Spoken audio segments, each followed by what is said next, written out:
How to lock messages on iPhone.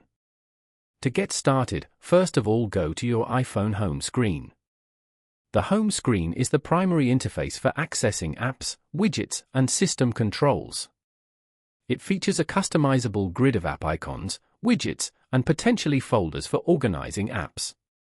Press and hold the application you want to lock from here. For example, Messages. Here, tap on Require Face ID. This app will now require a Face ID or your passcode to open or show content in other apps. Then, tap on Require Face ID again to confirm. Now, go back and open up the Messages app again. As you can see, Face ID is required to open this app. Following these steps, you can easily lock messages on iPhone. Thank you for watching.